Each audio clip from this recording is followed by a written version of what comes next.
তো নবী সাল্লাল্লাহু আলাইহি ওয়াসাল্লাম বলেছিলেন অনেক দিন আগেই, প্রায় 1400 বছর আগে, ওয়া শুরিবাতিল খুমর, বেশি বেশি মাদক দ্রব্য সেবন করা হবে, ওয়া যহরাতিল কায়নাত ওয়াল মাআজিফ, প্রচুর নর্তকী গায়িকার প্রচলন ঘটবে, ঘটেছে কিনা, ওয়াল মাআজিফ, এবং বাদ্যযন্ত্রের প্রচলন বেড়ে যাবে, বেড়েছে কিনা।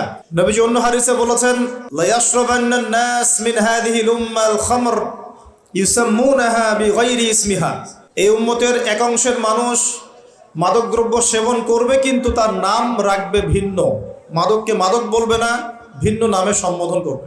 নবীজি বলছেন, ইউজাফু আলা রুউসিহিমুল মাআজিফ, মানুষের মাথার উপরে, মাথার কাছে বাদ্যযন্ত্র বাজতে থাকবে।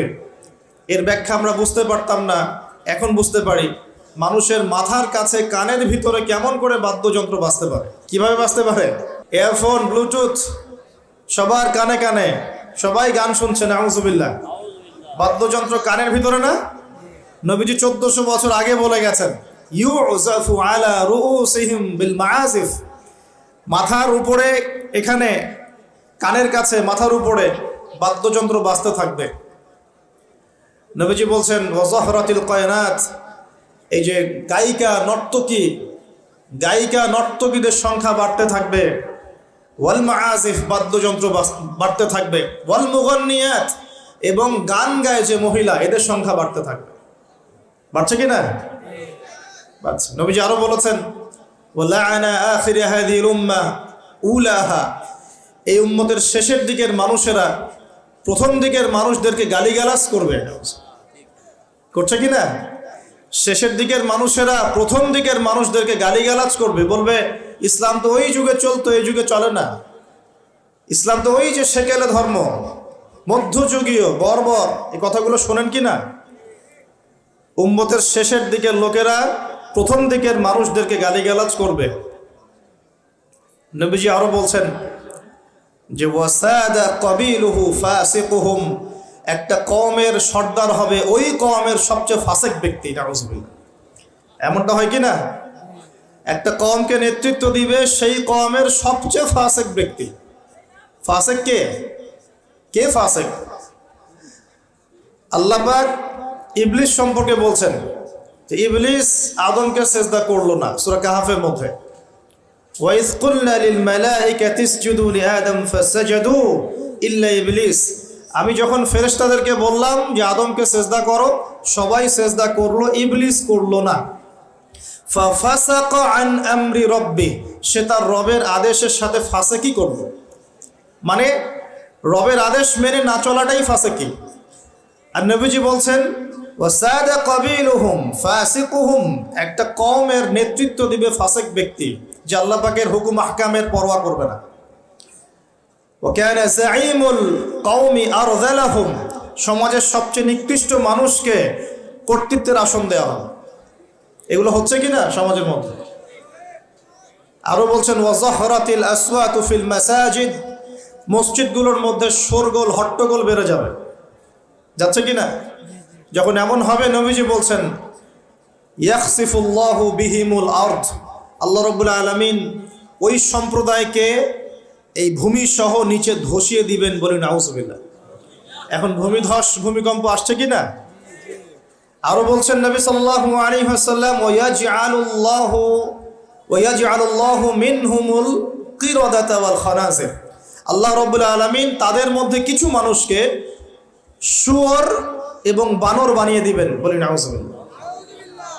আর মানুষ কিন্তু বাহ্যিকভাবে বানর হয় না, দেখা যায় ভিতর থেকে বানর হয়ে গেছে, ভিতর থেকেই বানর হয়ে গেছে। ভিতর থেকে বানর মানে কি?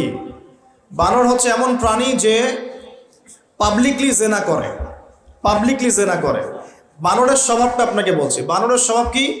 প্রাইভেট লাইফ আর পাবলিক লাইফের পার্থক্য বানর বোঝে না। কোন কাজগুলো প্রাইভেট লাইফে করতে হয় আর কোন কাজগুলো পাবলিকলি করতে হয়, এই কমন সেন্সটা বানরের নাই। আমার কথা কি বুঝতে পারছেন? প্রাইভেট লাইফ মানে যে কাজগুলো আমরা ব্যক্তিগত জীবনে করি, গোপন কাজ। আর পাবলিক মানে যে পাবলিকলি আমরা সবাই বসে আছি এখন, পাবলিক লাইফ। তো প্রাইভেট লাইফ আর পাবলিক লাইফের পার্থক্যটা বানর বোঝে না। আর আল্লাহ পাক কি শাস্তি দিবেন? বানর বানিয়ে দিবেন। সত্যি সত্যি কি মানুষ এখনো বানর হয়েছে? কাউকে দেখেছেন যে মানুষ থেকে বানর হয়ে গেছে? এমন কি হয়েছে এখনো? শুধু সূরা বাকারা একটা দলিল আছে, শনিবারের সীমা লঙ্ঘন করার জন্যে আল্লাহ পাক বনু ইসরাইলদের একটা দলকে মানুষ থেকে বানর বানিয়ে দিয়েছিলেন। এই একটা দলিল কোরআনে পাওয়া যায়।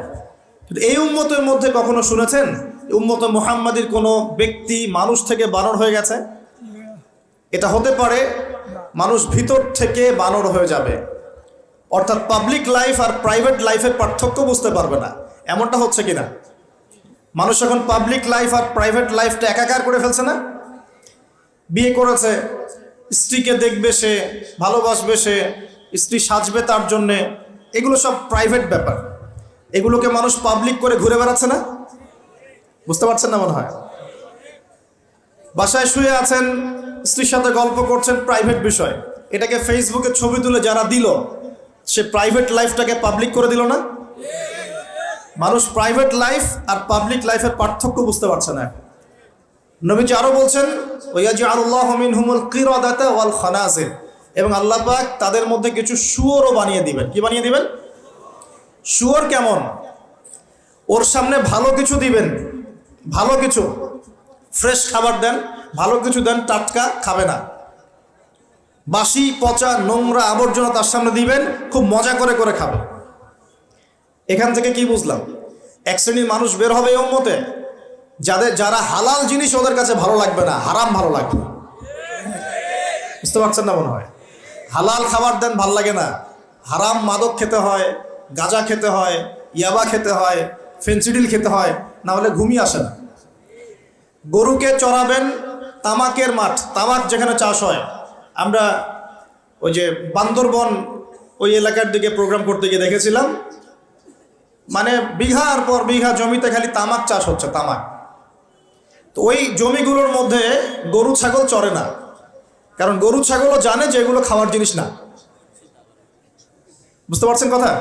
কিন্তু মানুষ গোগ্রাসে খাচ্ছে, ডলছে, খাচ্ছে, টানছে। শুয়োর কেমন প্রাণী? যার সামনে ভালো কিছু দিলে সে খাবে না, খারাপটা দিলে আপনি খাবেন। হালাল ভালো লাগছে না, হারাম ভালো লাগছে। আল্লাহ পর্দাকে হালাল করেছেন, পর্দা ভালো লাগে না, বেপর্দামি ভালো লাগে। আল্লাহ পাক, আল্লাহ রাব্বুল আলামিন ইসলাম নাজিল করেছেন, কোরআন সুন্নাহ ভালো লাগে না, মানব রচিত ধর্ম ভালো লাগে, মানব রচিত বিধান ভালো লাগে। আল্লাহ রাব্বুল আলামিন হালাল খাবার দিয়েছেন, ভালো লাগছে না, খাবারটাকে ম্যানুফ্যাকচার করে ভেজাল দিয়ে খাওয়াতে হবে। আল্লাহ পাক দিয়েছেন পবিত্র সম্পর্ক, পবিত্র সম্পর্ক ভালো লাগে না, অপবিত্র জেনা ভালো লাগে। আল্লাহ পাক দিয়েছেন পবিত্র বৈবাহিক সম্পর্ক, ভালো লাগে না, পরকীয়া ভালো লাগে, জেনা ভালো লাগে, পতিতাবৃত্তি করতে ভালো লাগে। এটা শুয়োরের স্বভাব। কার স্বভাব? এটাই হতে পারে সেই ব্যাখ্যা আল্লাহ পাক বলছেন, তার নবীর মাধ্যমে জানাচ্ছেন, আল্লাহ পাক এই উম্মতের কিছু মানুষকে বানর বানিয়ে দিবেন, আবার শুয়োর বানিয়ে দিবেন। ভিতর থেকে বানর আর শুয়োর হয়ে যাচ্ছে মানুষ। আর এখন এগুলোই শেখানো হয় যে আমাদের পূর্বপুরুষকে নাকি মানব থেকে তৈরি করা হয়েছে। এই আকীদায় যে বিশ্বাস করে সে স্পষ্ট কাফের। যে এরকম কোন আকীদায় বিশ্বাস করবে সে স্পষ্ট কাফের, এবং তাকে কেউ কাফের মনে না করলেও সে কাফের। এখানে বড় বড় অনেক ওলামা কেরাম আছেন, আমি আসলে তাদের সামনে কথা বলতে লজ্জা বোধ করছি। আপনারা তাদের কাছ থেকে ফতোয়া জিজ্ঞাসা করেন। কেউ যদি বিশ্বাস করে যে আল্লাহ পাক মানুষকে নিজ হাতে আদম আলাইহিস সালামকে সৃষ্টি করেন নাই, বরং মানুষ বানর থেকে আস্তে আস্তে আস্তে আস্তে মানুষ হয়েছে, এই কথা যদি কেউ বিশ্বাস করে, তাহলে সে ঈমান থাকবে না কুফরি হবে? ঈমান থাকবে? কশ্চিৎ কালেও না। একজনকে চার্জ করা হচ্ছে। অবশ্যই এখানে একটা বিষয় আছে, এটা হয়তো সবাই ধরতে পারছে না। এখানে কিন্তু ইস্যু কয়েকটা আছে। একটা হচ্ছে বিবর্তনবাদ, একটা হচ্ছে ইতিহাস বিকৃতি, একটা হচ্ছে সমকামিতা শিক্ষা প্রদান করা, একটা হচ্ছে ইসলামিক যে মুভমেন্ট সেটাকে সবার সামনে নেগেটিভলি উপস্থাপন করা। এরকম কিছু ইস্যু কিন্তু উঠেছে।